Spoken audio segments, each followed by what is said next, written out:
Welcome to this roundtable on Strat News Global. I'm Ramananda Sengupta, and today we're going to be talking about Bangladesh. And for that, we have a really eminent list of panelists lined up today. Let me start with the gentleman right in front of me, Mr. Shantanu Mukherjee, who's been watching Bangladesh for the past 40 years and probably knows more about Bangladesh than most Bangladeshis do. Then we have Professor Sanjay Bhardwaj, Professor of South Asian Studies at Jawaharlal Nehru University in New Delhi, and he specializes on Bangladesh. So I think this is the first time here for this show. Thank you so much for joining us. Thank you very much. Then there's eminent journalist and another Bangladesh watcher and a dear friend of mine, Jayant Roy Chaudhary. Thank you, Ramadan. Again, your first time with us, right? Yes. Thank you so much for joining us. And last but not least, we have Dr. Bhashyam Kasturi, consultant at the Manohar Parrikar Institute of Defense Studies and Analysis, and former director, National Security Council Secretariat. Thank you. And who also happens to study Bangladesh in a very detailed manner. Thank you so much, gentlemen, for joining us. It's a delight to have you with us. Now, let me start with Mr. Mukherjee. Sir, Prime Minister Modi met Professor Yunus ever since for the first time since he took charge. And there are different accounts coming out of that particular meeting, but one of them says that he was pretty stern and, sort of laid down the red lines for him. What do you think actually happened? Well, it's very fresh. Reports are still trickling in, so it's rather premature to say what has happened because there are conflicting reports. Only thing I would say that the optics was good, at least since August. There was one opportunity they both capitalized. They exchanged pleasantries, and in the photo we saw Mohammad Yunus, the chief advisor, presenting a painting which he had brought from Bangladesh to Mr. Modi. So definitely there is something, but I don't think anything tangible came out except that there was some issues, the basic issues on part of Bangladesh. They were raised as if the completion of formalities, that I've got a checklist, this, and it was there. And like you said, that the body language, if we go by, still we have to wait for a very something meaningful outcome, which we can really discuss what has happened. The core issues, like for example, Yunus's recent statement in China, which he says has been misquoted, misinterpreted, what actually he meant by the guardian of ocean and access to Indian northeast states. Definitely it hasn't augured well with the Indian and other strategic circles. So we have to really see what actually transpired there. The prima facie reaction is like that from me. So what you're saying is too early to tell right now. Exactly, because it's just the meeting ended and the press releases, we are studying that this has happened, he said this, that. So it will be clear very, very shortly, maybe in a day or by late evening today, it should be out. So a clear picture is likely to emerge then, which we can discuss in detail. Dr. Bhardwaj, let me ask you the next question. You've been studying the region for a long, long time. But when I started looking at the region myself as a journalist some 20, 25 years ago, I remember exactly the same kind of stuff was going on as what is going on now. That, Bangladesh, haven for terrorists, Bangladesh, getting pally with Pakistan, Bangladesh, getting pally with China. And we're getting the same thing happening all over again. Do you see anything much has changed, or is it just the same thing repeating itself over and over again? Yeah, I think when you try to understand the society and polity of Bangladesh, and I do find that it is vertically divided into two forces. One very much represents to the forces of 1947, who believes in the ideology of Pakistan, that Islam and Islamic nationalism, and that somehow takes an anti-Indian stance, and even talks about the religious fanaticism and being in Bangladesh. They But the other force that had been in much taste of the Bangladeshis, and I would term them, they are the forces of 1971, that believes in the spirit of 1971. They are cultural, they are very secular, they are very progressive and very inclusive, and I think that has been dominating force in Bangladesh time and again. They defeated these religious forces in 1971, but you know, sometimes from the involvement of extra regional powers and including the Pakistani forces in Bangladesh, they have been defeated in 1975, but again the people, they revolted against Assad and democracy was reinstated.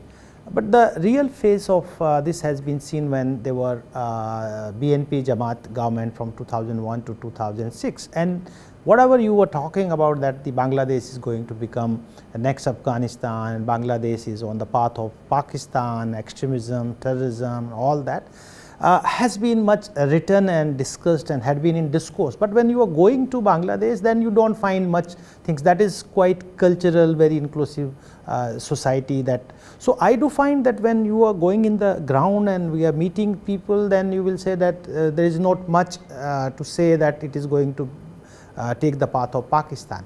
But the forces, these forces, they are basically using these rhetorics for the political discourse to come into power. But this has been again defeated in 2006, and then people had shown the spirit to the Awami League in 2008. And Awami League had been ruling for the country for last almost 16 years.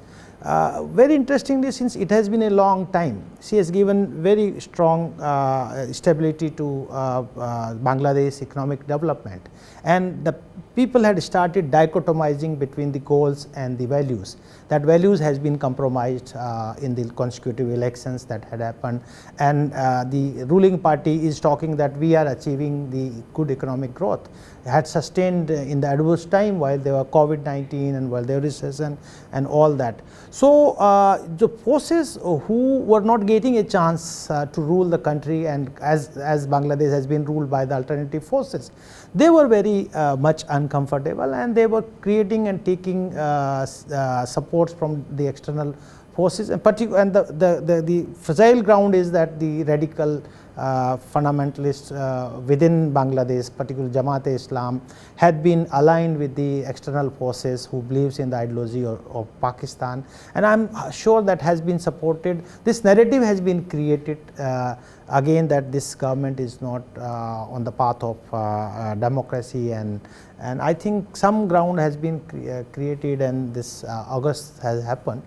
But still, when you will see that this is a Muslim majority society, but it is a Bengali society again. So this is further contested, and you know, when for these political discourse and creating these discourse, sometimes the minority communities are the most affected. And this has again from August 2024, I have seen that number of minority people and leaders and their faith, the temples, and that has been attacked, and I think this has come out that Bangladesh is again going on the path of Pakistan. And the way the statement has been given by the leaders, by the Chief Advisor of caretaker government, Muhammad Yunus as well, and when I see that there were slogans in Dhaka University, that Amar Babar, Tumar Babar, Sabar Hor, Babar Babar, and we will cut the northeast and all that, and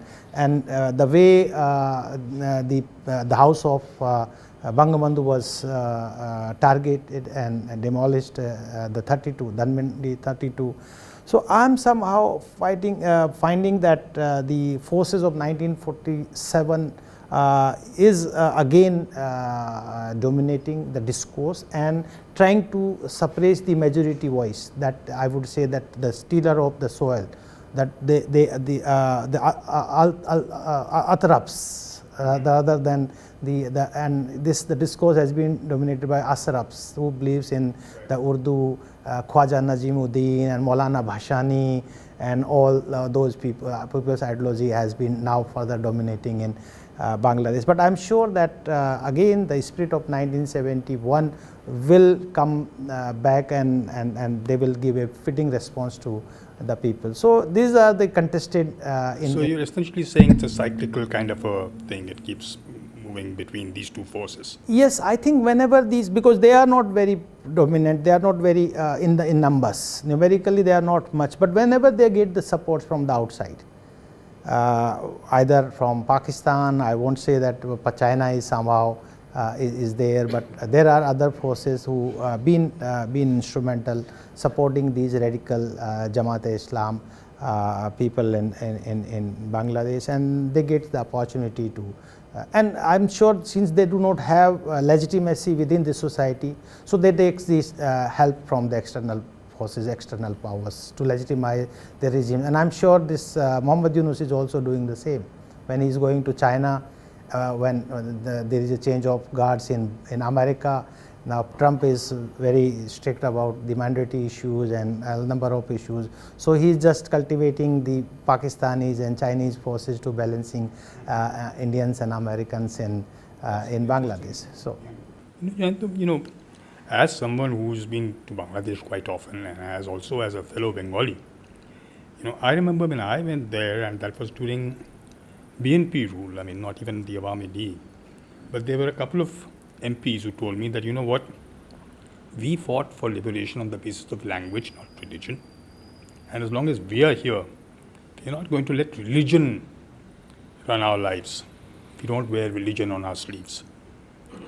But now you have people destroying that very legacy of that 71, that Jodha, and you know, those kind of things. Do you think it is possible for an entire history of the 1971 thing to be wiped out by just demolishing a few houses and trying to remove traces of their history? No, you cannot erase history altogether, that's obvious. But you can rewrite history, and if it continues for some time, if you continue drilling the same story over and over again, then the next generation can start believing in the new history that is being taught. So I agree with Professor Bhardwaj that, you know, there were always two forces in Bangladesh.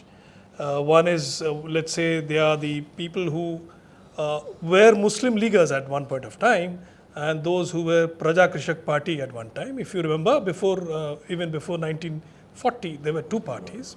Praja Krishak Party was actually stronger at that point of time. It was more a socialistic, won't call it a socialistic but Islamist force. Whereas Muslim League was a much more stronger Islamist force, and of course it was ultimately morphed into one party. When Fazlul Haq and Shahrawardi signed a deal to form the Bengal government, because the Congress did not agree to join with Praja Krishak Party, despite I think Subhash Bose's entreaty to Mahatma Gandhi on that score. Let that be. I mean, ultimately, those elements who were part of Praja Krishak Party, and also even Shahrawardi for that matter, were sidelined by Liaquat Ali Khan. And then you had the Awami Muslim League, which was formed, and Awami Muslim League later on was morphed into the Awami League, taking in minorities into their fold. So you had, by 71, you had two schools of thought. Concretized, which was there even in 1930s, those who had believed in the Muslim League beliefs, and those who were mildly Islamist Praja Krishak Party people who had become the Awamis. The 1970 election was actually what happens is, if you have 25-30% believing in one side and 25-30 in another, you have about 45-50% people who are somewhere in the middle ground. 1970 was a watershed in East Pakistan's electoral history, in East Pakistan's constitutional history, if you want to put it that way. Mujib's 6 dafa had been brought forward, 6 dafas, 6 points he wanted to say. He wanted to build closer relations with India, he wanted to do a lot of things which the Pakistani military government was not in favor of. And you suddenly saw 74% people voting for Awami League. By Pakistani, you mean West Pakistan? By Pakistani, I mean West Pakistan. East Pakistan by then had started morphing into a Bengali-speaking nation by itself, which is ultimately, I mean, you were always in song and in music, in cultural plays, you were calling it Bangladesh anyway. It ultimately took on the name of Bangladesh. The huge cyclone which hit East Pakistan when West Pakistanis did virtually nothing to help them out was another point, and ultimately then the crackdown by the Pakistani military. We all know the history, we don't have to go into it. But as Professor said, and as Shantanu will also tell you the same thing, there has been these, either you have Awami League government, or you have a military dictatorship which comes in, or you have Khaleda Zia or her husband General Zia, which come in, which brought in a Muslim face, Islamist face to this. It wasn't exactly a radically pro-Pakistani government, but it was a more Islamist face. And to denigrate Awami League, they would take an anti-India stance and they would call Awami League stooges of India, which wasn't true. I mean, Awami League probably has bargained and hard fought diplomatically to get more out of India than anybody has done. Because there was no conversation when, Irshad's time there was a conversation. In Zia's time there was hardly any conversation. Begum Zia again had taken such a stand, anti-Indian stand, she would not let National Highway number 1, the Asian Highway number 1 be built, which the Europeans wanted, which World Bank wanted from Europe, connecting Europe to Southeast Asia and then so on to China through India and Bangladesh. They just, only 2 countries opposed the Asian Highway project, that was Pakistan. They didn't want to connect anything to India. And Bangladesh, because we said that the landing will be through Chittagong into, Mizoram, and it will go on to this thing. No, it has to go from Chittagong into that little tiny corner of Chittagong where they meet Burma, and which is very difficult, Feni, beyond Feni, that Teknaf port and all. And all the project managers, all those economists and geographers who were working on it, they were holding their hands and how can we convince this lady? It's stupidity. What she is talking about is geographically not possible. We have to, without India, you cannot have an Asian highway. So Sheikh Hasina was a breath of fresh air to the whole world, not only to us. She understood, she was logical. I mean, it was not as if she wasn't getting her dues. She fought hard. Look at the land boundary deal. She fought very hard. Tariq Karim, her ambassador here, fought for every single inch of land, and they got a good deal out of it. Look at the water, the ocean sharing deal, where we went to the International Court of Justice, and we accepted it, though it favored Bangladesh much more than it favored us. But the point is this, that she was the voice of reason, whereas these guys were the voice of unreason. You were talking about 2000, when you used to go in BNP's period. That was the time when first the slogans came out on the street, Amrahabo Afghanistan, we will become Afghanistan. There was a industrialist there, I don't want to take his name, Shantanu has also had dealings with him, who met me during the army rule. His editor, he also used to own a number of newspapers and TV channels. His editor introduced us at a dinner and he said, look, we don't want to turn Bangladesh into an Afghanistan. We are scared that if these guys continue, then this is what will happen to Bangladesh. Unfortunately for us and for them, the Western intelligence agencies and the Western diplomats, the American ambassador actually told me that Jamaat-e-Islami is a moderate Islamic force. So that was a funny statement. I mean, Jamaat-e-Islami has never a moderate Islamic force. We know their history. In 1971, they had massacred people in the name of religion. So anyway, this so-called moderate Islamist force, you had a students' revolt in the July-August period, which we also thought there were certain pointers which they raised, which were genuine demands. It was true that the last election was a very one-sided election. Nobody fought against her. So there was some amount of angst within the populace. The students took advantage of that. There was a revolt. But what we did not realize at that point is that behind the scenes, there were intelligence agencies, there were other forces at play, and the Jamaatis were slowly taking over the students' revolt, which they did. Yunus was just a mukhota. He's a man, one can't talk about his politics. He has made some very silly statements, but let's not get into that. It is his advisors whom you have to look at. They are mostly either from the Jamaat or affiliated to the Jamaat, or they are affiliated to the BNP's hardliners. There is not a single soft-line BNP fellow there. Perhaps Tawheed, their foreign affairs advisor, is perhaps one of the most moderate ones around. So you had a situation where this government was basically anti-Indian. Anti-minoritism is also, was there in Muslim League always, at all times. At one time, Muslim League told people. Actually, women in Bangladesh used to wear the same dress, whether you were a Hindu or a Muslim, sari, and that's it. And there was no differentiation of red bordered, red, green bordered, etc. This is Muslim League who started telling them that, okay, West is if you don't wear a sari, but if you want to wear a sari, wear a green bordered sari, don't wear a red bordered sari. Red is the color of Hinduism. How can red be the color of Hinduism? I have still not understood. There is no color associated with, this thing. And green is, okay, Islamic flags have green or black, but that does not mean black and green are religious colors. Everybody wears it. I'm sure you and I also have worn green shirts or black shirts for that matter. Italian, we all know that the black shirts of Italy, we are all, we are aware of the red shirts, also we are aware of. So let's not get into that. What I'm trying to say is this identity politics which they have started and which destroying 32 Dhanmondi is you are trying to erase certain symbols of the liberation war. You are going to erase the fact that there were women who were fighting there.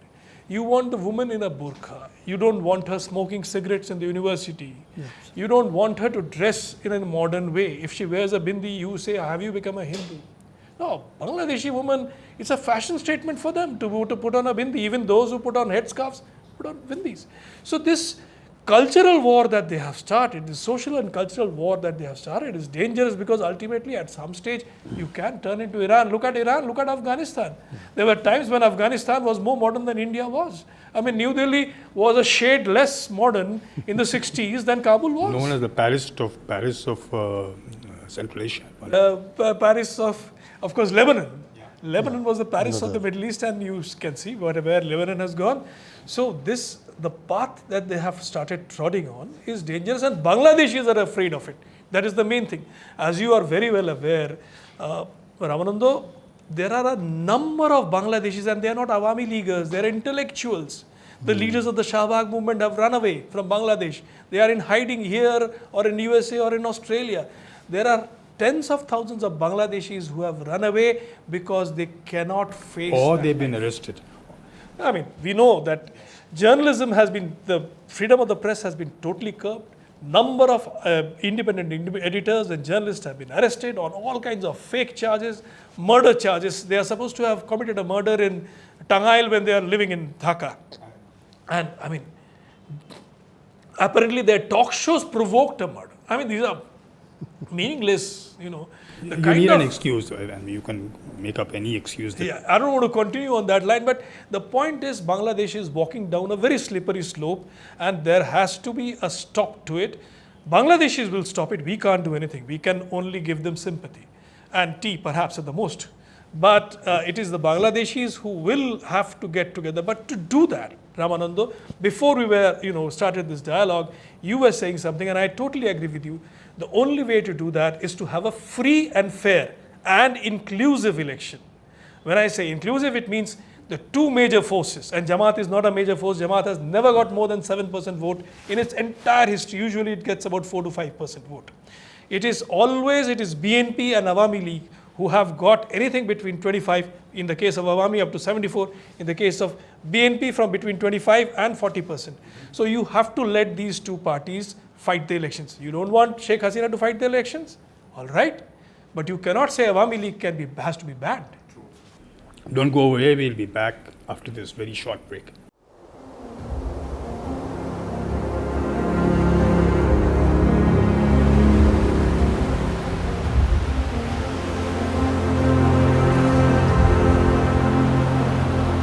The Arc of Power, a never-before-documented comprehensive series from India's Andaman and Nicobar Command, ANC, highlights the critical significance of the tri-service fortress islands, which some call the country's unsinkable aircraft carriers.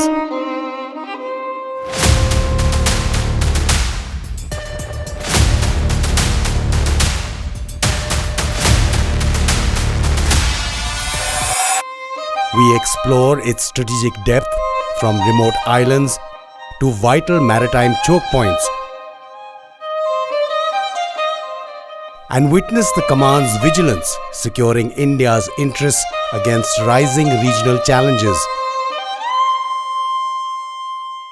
In Part 1, the Indian Navy, Army, Air Force and Coast Guard in joint exercises off and on Rutland Island.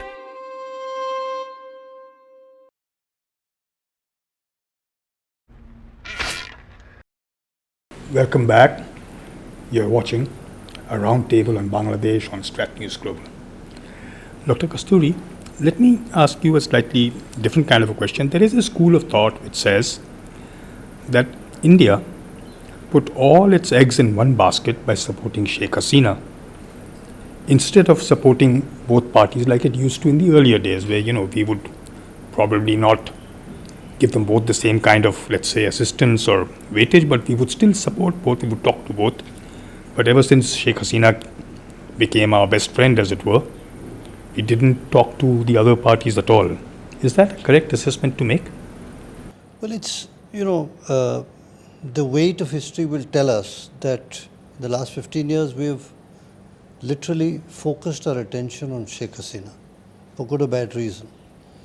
It's been good, it's in our strategic interests, and she has done good by India in terms of our national interests, in terms of terrorism, in terms of defense, a whole range of things. However, it leaves aside the question that in the past, before Sheikh Hasina, we'd been quite open to talking to, meeting with all parties. And therefore that gave us a good understanding of who the major players were, and it also gave us an understanding of what it would mean if all these parties were to stand for elections. That was partially lost when we decided that we would focus our attention on Sheikh Hasina and the Awami League. Now, having reached a stage where we have now, sort of realized the folly of doing that, I think it's all the more important, and as Jayanto said, that if, India can watch from the sidelines, but also at the same time, if there's going to be a free and fair elections, we need to ensure that we have all the players on board. We need to be sure that our interests are protected at all costs. The point you made earlier in the interview about history repeating itself, anybody who's seen Bangladesh of the years of the 70s and the 80s will see almost an identical repeat of what happened on August 4th, August 5th. If you go back to 71, 72, when there were two coups, and the writing is on the wall. So therefore, it stands to reason that we need to learn the lessons of what happened on August 5th from that perspective, that we are in a position to be able to reach out to everybody in Bangladesh, irrespective of. And I think the far more important thing than just dealing with political parties or individuals in political parties is to be able to go back to the linkages that we've had in the past on the cultural side, on the economic side. And unless we do that, we are going to continue to face situations where, at least this is what we've heard, the chief advisor having said, the wild statement about the Siliguri corridor and so on. I think we need to be cautious because it indicates that China is just waiting to step in. After all, the logic of the China-Myanmar economic corridor and anything that they do with Bangladesh is essentially to have access to the sea, access to the oceans. So therefore, our thought processes need to change. And we need to go back to a situation where we're talking to everybody, we learn to appreciate what the other side is saying, and we then take a judgment on what we think we should be doing. Mm-hmm. But so don't you think that, we should actually be worried in strategic terms when we hear about, let's say, old World War II airports being sort of, revived by with Chinese help and stuff like that? Should that be of concern to us? Oh, absolutely. You see, the Chinese, state of play in the neighborhood is such today that our own responses, excepting in odd cases like Sri Lanka, have tended to be a little desultory. And therefore, we need to be, very careful and very watchful of what the Chinese do in Bangladesh. What the Chinese do elsewhere is equally of concern. But because of the current political instability in Bangladesh, even, for example, if Bangladesh were to award the Tista award, the revival of the Tista River to the Chinese. That would be a matter of concern for us. So anything of a strategic nature, even on the economic side, would be, of worry to us. I mean, after all, we were for so long, we were the pathway for Bangladeshi textiles to the rest of the world. If tomorrow suddenly Dhaka decides that I don't want that anymore, then I think we have a cause for concern. That's interesting because, Mr. Mukherjee, let me just ask you a separate question from this whole thing. We are talking about, let's say, friendship between, India and Bangladesh, what it used to be earlier and why it has changed like this. But there is also a school of thought which says that, or rather some Bangladeshis are saying that, look, you guys keep saying that we are small fry, you're not bothered about us, yet everything we do is under watch, under scrutiny, kind of a thing. Why don't you just leave us alone? You shouldn't interfere. Anything that India says or does is seen as interference. How does India balance the two things? It's, there's a very piquant situation today. After Hasina's exit from Dhaka, things have changed. Number one is this anti-India rhetoric has gone up in leaps and bounds. It's very difficult to retrieve now. It is going. There's so much of angst against them that every year for Eid shopping, they would come to India and Calcutta and buy. This year, the natural sentiment was running there that they would forego the temptation of buying from Calcutta shops or in other parts of India, all the Eid shopping.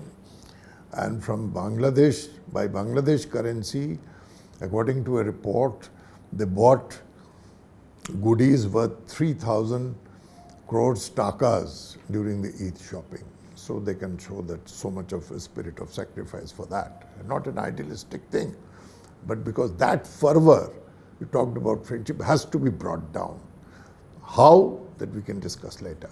One. Number two is the ascent of the jihadi forces there, which was discussed by my friends here some time back. Yunus's, like Janto said, the advisors, Hizb ut-Tahrir and others, they are calling the shots.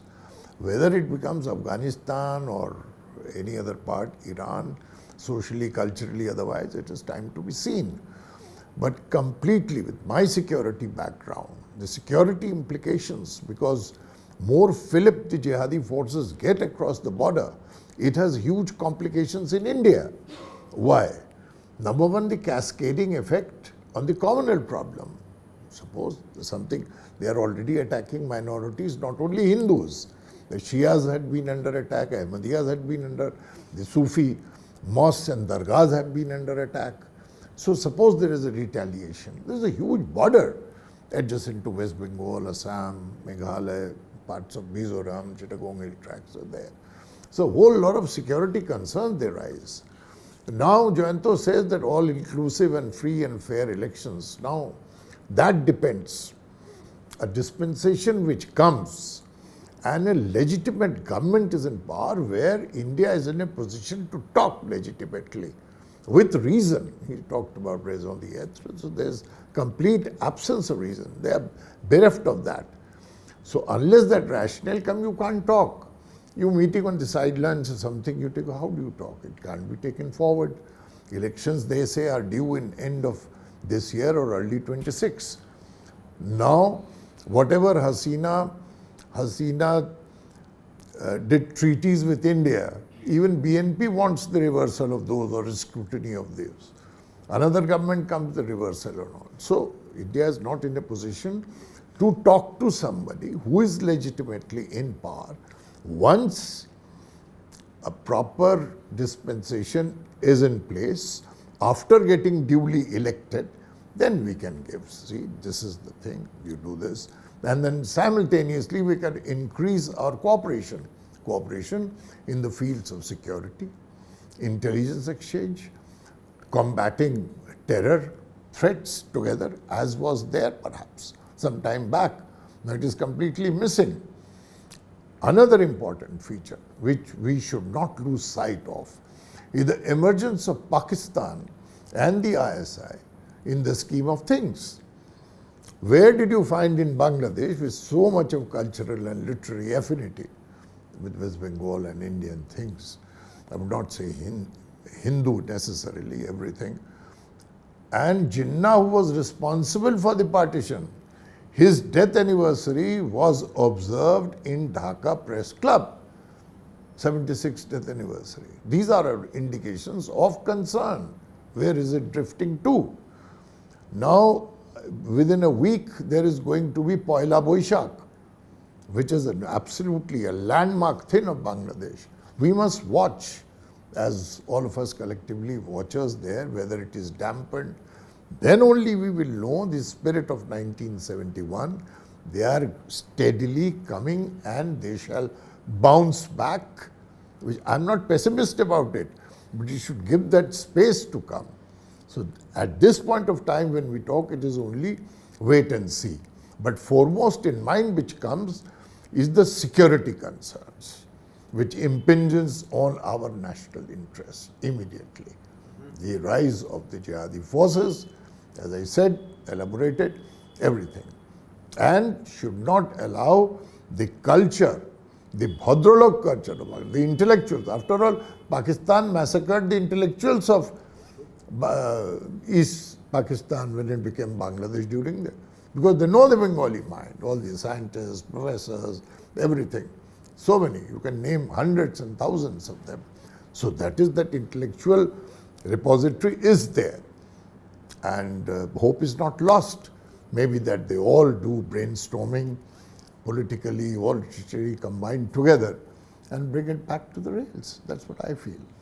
I agree, but Dr. Bharadwaj, after listening to what Mr. Mukherjee just said, the problem that I am seeing is that the moment India even tries to say that, have free and fair elections, it is seen as interference. So, and at the same time, if you step back and say, okay, go ahead and do what you want, it may not be to our liking. The Awami League might be banned, and they might not have actual free and fair elections. So where does that leave us? I mean, what are the options that we have? See, if you see Bangladesh is highly politicized society. It has been politicized in 1952, very highly. In 1966, in 1971, they fought a war against the radical forces against Pakistan. People fought the war. Then again in 1989, Jamdani movement. Then we have seen in 2006, 111, and then Shahbag movement. So Bangladesh society is highly politicized, and whatever is happening, either in support of the democratic secular forces, they always blame India. And if there is radicalizations and anything, then Pakistan and all the forces are somehow in the politics of Bangladesh. Very interesting point you have talked about. India is, of course, India is a factor in Bangladesh politics. India is a factor also in Bangladesh economic development. India is also a factor in other social and economic stability in Bangladesh. If we really stop the trade, and particularly informal trade, then inflation will go 30% high in Bangladesh, and there will be a lot of problem. What is India? How India is looking? India is not favoring any political stake, any political constituency in Bangladesh. India is supporting liberal, democratic and secular forces all over the South Asia and all over the world. Whosoever are supporting the secular, democratic, liberal forces and wants to come and contest on these ethos, India is always with them. India has very high stake in Bangladesh, since we have extended around $8 billion of line of credit. $2 billion we have given in the popular projects, developmental projects. We have also linked Bangladesh with the development of Northeast. We have also linked Bangladesh with our Act East policy. So we are much concerned about the security, stability, economic development and political inclusive culture of Bangladesh.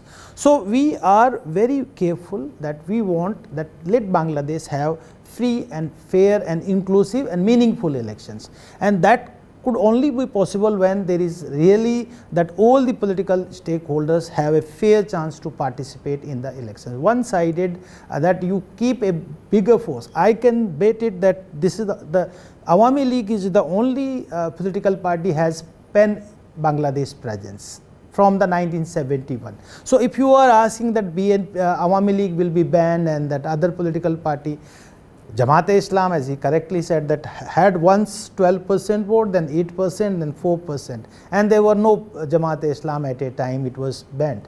BNP, you know, that represents a particular force, and the BNP's social constituency itself is the army. The only democratic force in Bangladesh is the Awami League, and you want to keep the democratic force, and then you are talking about democracy and inclusivity and development. So my point is there that any neutral spectator in the world, they will always say, let's have the all political stakeholders participate in the elections and whosoever vote. Today, even today, if you, whatever the sentiments is there, even today there is a elections that Awami League will gain 30 to 35% vote. That even the Bangladeshis, they want to come to India, but we are very conscious the developments had been taken. Even during the Eid, they would have come, but there is, I know the visa, we are very strict about visa regime and all that, because we are very conscious.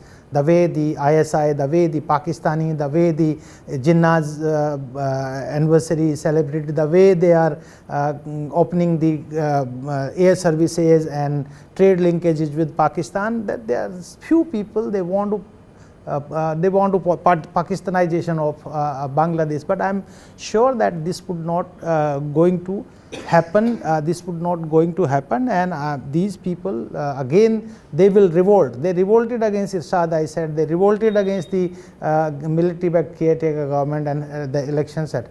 Now, who can give the stability? Because there are also calculations that there will be -2, means let the BNP also remain outside of, and you can also witness in recent when reading the newspapers that there is a deep contestation within the positions now. Who are in the position? Jamaat-e-Islam and BNP. They are not on the same page on the election. Sure. That BNP wants early election, Jamaat doesn't want election.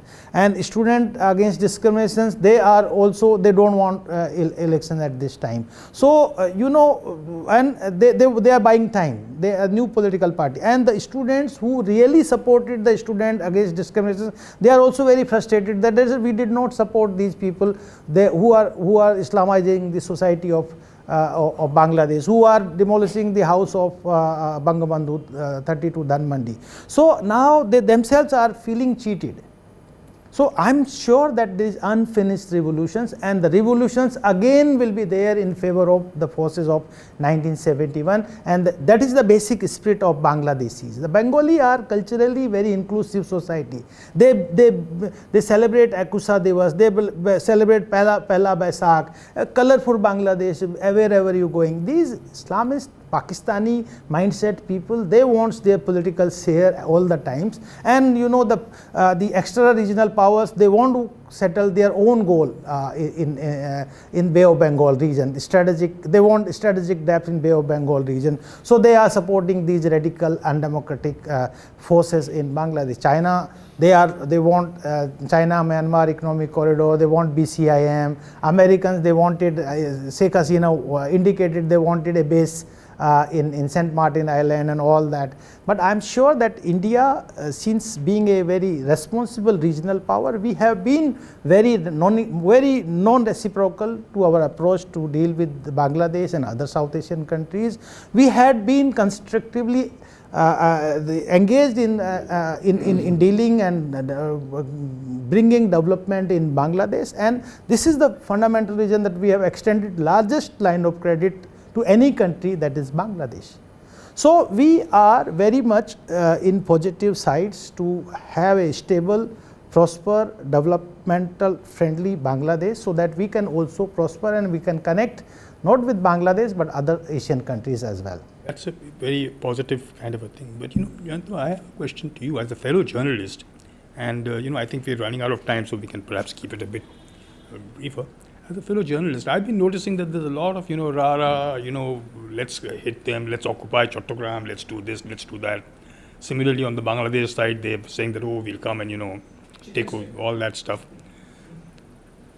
While at the government level, they're saying that, we are waiting and watching, we are not going to rock the boat, as it were, till the... Of course, we have also tightened visas and stuff, but that's a different policy decision. What can journalists do? I mean, how does one balance the two? Because those conflicting... See, the space for ultranationalism should not be there in any kind of responsible journalism. I mean, you are reporting on anything, whether within the country or without, you have to do it rationally and logically. There's no space for ultranationalism. There's no space for some Bangladeshi to say that in 4 hours I'll conquer Calcutta, or nor is there a space for Indian channels for that matter. Usually it is not channels, but the YouTubers who do these kind of things. We will cut the Feni corridor, Chittagong will be ours. These are stupid things to say. India has not been interested in territorial gain. I mean, from day one. 1947, Chittagong hill tracks for 3 days had raised the Indian flag, and virtually it was in the hands of CHT tribals. They actually came to Delhi to request that please let us in, let us join India. Nehru and Sardar Patel had to tell them that, look, we have done a deal.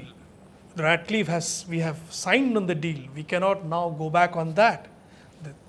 We have taken Murshidabad and Malda because those are necessary if you want Calcutta port to continue. There were areas which we have.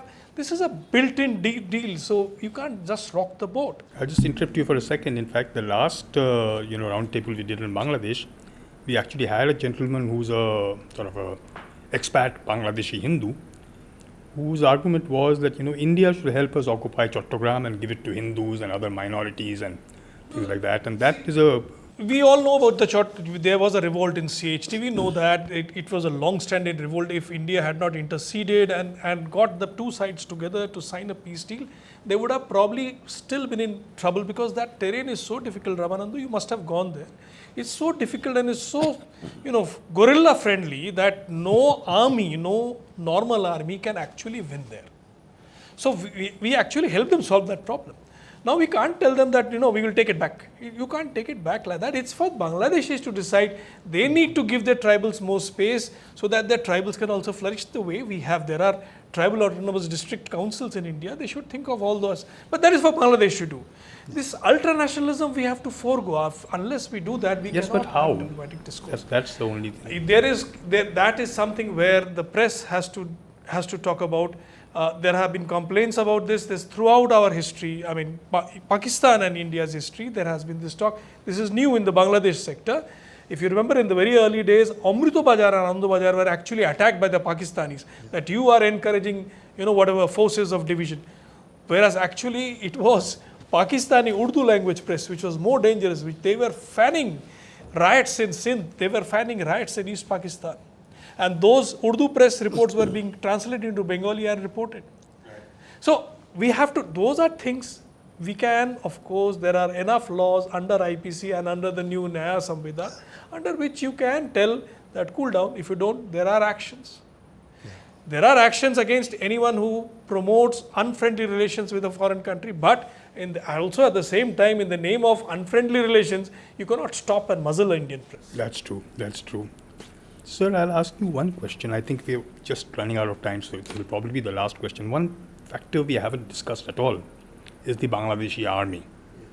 What role do you think the army can play in sort of, in the future? Do you see the army stepping in at some point and saying that, look, we will do something, or do you think the army is very aligned with the 3 points on that.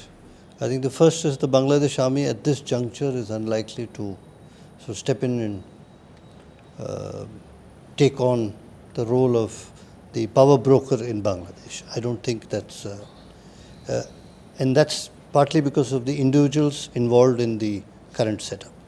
The second thing is that unless there is an extra regional or an extra power which decides to intervene with the help of the army to overthrow the current establishment, it's unlikely to happen. But I think the last point here is most importantly that in India, it would be in India's interests to continue with the current line of dispensation geared towards an election rather than look towards having an army in power or an army man in power. We do not want a repeat of Pakistan on our backyard. I would say that. No, we may or may not want, that's a different question altogether, but I was asking you for analysis on, do you think the army suddenly might pop in and say, look, things are out of control, why do we have to play the role of the policeman here? Let's. The Bangladesh army has the capacity. Whether they want to get into a situation where they have to hold the reins of power in a very unstable environment with considerable pressure from both within, domestically, and from powers outside, I don't think currently that would be their sense. They would bide their time, and in perhaps the next year or so, if they feel that the situation is not leading to what we call a free and fair election, then you might have the current army chief stepping in and saying, I'm taking over. But that, in my view, is probably unlikely. But we'll wait and see. On that note, I'm sorry, but I have to call this thing to a close because I think we've already exceeded the time given to us. I do hope that all the viewers here liked what they just listened to, because I don't think we've had such a frank and candid discussion on Bangladesh elsewhere, and we've had such a really stimulating array of speakers with us today. I must thank all of you individually for being so candid and free in your views. I wish we had another hour to discuss this, but unfortunately we don't. With that, I do hope you'll come back for the next discussion on this. Till then, this is Ramananda Sengupta signing out.